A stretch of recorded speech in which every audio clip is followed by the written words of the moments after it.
日当了后，上介强的寒流特别来，观众朋友千万唔通挂无事牌。那让市民你赶紧做一个相关的安排，预防寒流赶紧做起来，并将恁的厚衫厚裤赶紧摕出来。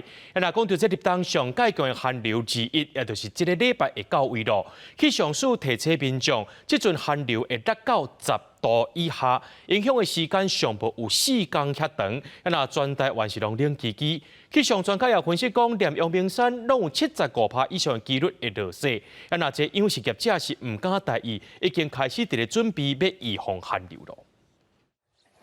甲大片红红的篷布和乌色的高温棒准备好，养殖业者准备迎战入冬上强的寒流。目前嘉义地区寒流预报低温是9度，业者讲若水温比20度较低，酷气度无想要食物件，一定要加温，让它的温度再提高一点，到那个25到30度这样，要不然冬天的温度太低，它不会进食。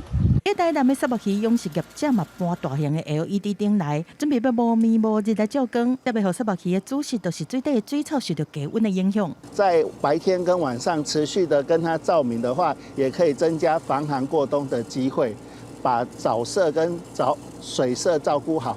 气象署预报，礼拜开始寒流路南，北部、东北部大型转冷，其他的地区气温嘛渐渐在降，会一直影响到后礼拜3。专家分析，这波寒流冷时间久，期间水汽入来，拜一暗时开始，相对湿度80%的所在，已经包括台中以北和北花莲以北的区域。对段草山降雪几率有75%，宜兰太平山有80到85%，拉拉山、合欢山和玉山降雪几率嘛加高。大概就是1500公尺的这个高度哈。它的0度线已经到达了北部的这个区块哈，代表这一次的冷高压它是往南移动的，是比较程度上是比较多的。寒流南下的过程是越变越冷，那最冷、最影响、最明显的时间呢，还是落在这个比较偏向是23号、24号这2天。气象署提醒，刷落来气温的变化会将有感觉。拜五日时，北部的高温高25度；拜六开始锋面通过，中部以北和东半部转好。刷落来礼拜寒流来，